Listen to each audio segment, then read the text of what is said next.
एक गांव में रामू नाम का आदमी और उसकी एक बेटी रहा करते थे। रामू की बेटी रूबी बहुत ही सीधी सादी थी। रामू अपनी बेटी से बोलता है, बेटी रूबी, मैं कहीं बाहर जा रहा हूँ किसी काम से। ठीक है पापा, लेकिन शाम को टाइम से ही आ जाना। फिर रामू वहाँ से चला जाता है। रामू की एक कमला नाम की पड़ोसन थी जो बहुत ही आलसी और कामचोर थी। हे भगवान, ये इतना सारा काम मैं कैसे संभालूं? मुझसे तो काम होता ही नहीं, किसी को पकड़ना ही पड़ेगा। ऐसा बोलकर कमला वहाँ से रूबी के घर चली जाती है। रूबी वहाँ घर में ही खड़ी रहती है और कमला उससे जाकर बोलती है, अरे अरे रूबी बेटी, कैसी हो तुम? मैं तो ठीक हूँ आंटी, आप बताइए आप कैसी हैं? अरे बेटी, क्या बताऊँ, मेरी तो तबीयत बहुत ज्यादा खराब है। क्या हो गया आंटी आपको? अरे बेटी, 2 दिनों से मेरी तबीयत बहुत खराब है, मुझसे घर का काम भी नहीं होता। आंटी आप चिंता मत करो, मैं तुम्हारे घर का सारा काम कर दूंगी। ठीक है बेटा, तो चलो फिर मेरे साथ। फिर भोली रूबी उसकी बातों में आकर उसके साथ चली जाती है। रूबी एक भोली भाली और सीधी लड़की थी। वो दूसरों की बात में यूं ही आ जाया करती थी। इसी बात से कमला ने बीमार होने का नाटक किया और रूबी से अपना घर का काम करवाया। बेटी रूबी, यहाँ पे भी सफाई कर देना और अंदर बेडरूम में भी सफाई कर देना। ओके, मैं चलती हूँ आराम करने। ठीक है आंटी, मैं कर लूँगी, आप जाइए। फिर कमला वहाँ से चली जाती है। थोड़ी देर बाद कमला के घर उसकी एक पड़ोसन आती है। फिर कमला बोलती है, अरे आओ आओ बहन, कैसी हो तुम? मैं तो ठीक हूँ कमला बहन, मैंने सुना है कि तुम्हारी तबीयत खराब है। अरे नहीं नहीं बहन, मुझे तो कुछ नहीं हुआ है, वो तो बस एक ड्रामा था घर का काम किसी और से कराने के लिए। किसी और से? मैं समझी नहीं बहन। अपनी पड़ोसन रूबी से अपने घर का काम कराने के लिए? क्या सच में? तुम भी कमाल हो कमला। अरे बहन, जरा धीरे बोलो, वो अंदर बेडरूम में ही है, सफाई कर रही है। अगर सुन लेगी तो वो सब कुछ समझ जाएगी, इसलिए धीरे धीरे बोलो। अच्छा ठीक है बहन, मैं चलती हूँ, मुझे तो अपना घर का काम खुद ही करना है। ठीक है बहन, जैसी तुम्हारी मर्जी। फिर वो पड़ोसन भी वहाँ से चली जाती है। फिर रूबी वहाँ आती है और उससे बोलती है, अरे आंटी, मैंने घर का काम कर दिया है, क्या मैं अपने घर जाऊँ? मुझे भी अपने घर का काम करना है, पापा आ गए होंगे। ठीक है बेटी, मैं कह रही थी कि रोज आकर जब तक मैं बीमार हूँ मेरे घर का काम कर दिया करो तुम। ठीक है आंटी, मैं आ जाया करूँगी। बोलकर रूबी वहाँ से चली जाती है और कमला अपने घर में खड़ी खड़ी सोचती है, ये ठीक है, ऐसे ही बीमारी का बहाना लगाओ और पड़ोसन भोली वाली लड़कियों से घर का सारा काम करवाओ। वाह कमला, क्या दिमाग है तेरा, अब तो तुझे कुछ करने की जरूरत ही नहीं है। फिर रामू घर आकर रूबी को ढूंढता है।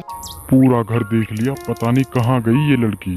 फिर थोड़ी ही देर में रूबी वहाँ आ जाती है और अपने पापा से बोलती है, अरे पापा, आप कब आए? बेटी मैं अभी अभी आया, लेकिन तुम कहाँ थी? मैं बहुत देर से तुम्हें ढूंढ रहा था। अरे पापा, वो कमला आंटी की तबीयत बहुत खराब थी तो मैं उनके घर का काम करने गई थी। ठीक है, कोई बात नहीं बेटी, हमें दूसरों के काम ऐसे ही आना चाहिए। फिर अगले ही दिन रूबी कमला के घर दोबारा काम करने के लिए जाती है। बहुत देर हो गई, रूबी अब तक नहीं आई, आएगी या नहीं? घर का काम कैसे होगा, हे भगवान। तभी रूबी वहाँ आ जाती है और कमला उससे बोलती है, क्या हुआ बेटी, आज तुमने इतनी देर कैसे लगा दी? अरे आंटी, वो मुझे अपने घर का भी तो काम करना पड़ता है, इसलिए लेट हो गई। चलो ठीक है, कोई बात नहीं, तुम घर का काम करो और काम कर कर चली जाना, मैं बाहर जा रही हूँ मार्केट दवा लेने के लिए। ठीक है आंटी, आप जाइए। फिर रूबी से झूठ बोलकर कमला वहाँ से अपनी पड़ोसन के साथ मस्ती करने के लिए चली जाती है। वैसे कमला बहन, मैं मानती हूँ आपको बहुत दिमाग है आपके अंदर, इसमें दिमाग की कोई बात नहीं है बहन। वो एक बहुत ही सीधी सादी भोली भाली लड़की है, उसके भोलेपन का फायदा उठाया है मैंने। अरे तो इसे ही तो दिमाग कहते हैं। उनकी बातें वहाँ रामू सुन लेता है। ओह, तो ये है इसका असली चेहरा, बदजात औरत, अब बताऊंगा तुझे मैं। तूने मेरी बेटी को धोखा दिया। फिर रामू वहाँ से चला जाता है और फिर अपने घर जाकर अपनी बेटी से बोलता है। बेटी रूबी, कल से तुम उस कमला पड़ोसन के घर नहीं जाओगी। अरे पर क्या हुआ पिताजी, सब बताओ ना। वो तो बेचारी बीमार है। वो कोई बीमार नहीं है, वो बिल्कुल ठीक है। आज मैंने खुद अपनी आंखों से देखा था, वो अपनी पड़ोसन से तुम्हारे बारे में बता रही थी। क्या सच में पिताजी? मैं तो उन्हें बहुत अच्छा समझती थी। वो एक फ्रॉड औरत है, तुम आज से उसके घर नहीं जाओगी। कमला अपने घर खड़ी खड़ी सोचती है। आज तो रूबी ने बहुत ही देर लगा ली। क्या हुआ, आई क्यों नहीं अभी तक वो? चलो मैं ही उसके घर जाकर देखती हूँ। फिर कमला वहाँ से रूबी के घर चली जाती है। रूबी अपने घर में खड़ी होती है। तभी कमला वहाँ पहुँच जाती है और बोलती है। क्या हुआ रूबी बेटी, आज तुम मेरे घर क्यों नहीं आई? हे भगवान, मेरी तो कमर में बहुत दर्द है। रूबी को गुस्सा आता है। बस आंटी, बहुत हुआ, अपना ये ड्रामा बंद कीजिए। मैं तुम्हारे बारे में सब कुछ जान चुकी हूँ अब। अरे बेटी, मेरी तो कुछ समझ में नहीं आ रहा, तुम क्या बोल रही हो?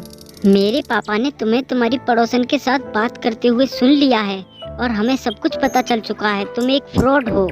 अरे नहीं नहीं बेटी, ये झूठ है। बस आंटी, तुमने मुझे धोखा दिया है। आप चली जाइए यहाँ से, मैं तुम्हें कभी माफ नहीं करूँगी। रूबी की डांट सुनकर कमला वहाँ से चली जाती है और रूबी बोलती है। मैंने तुम्हें कितना अच्छा समझा था, लेकिन तुमने मुझे इतना बड़ा धोखा दिया। मैं तुम्हें कभी भी माफ नहीं करूँगी। मैं क्या, तुम्हें भगवान भी कभी माफ नहीं करे।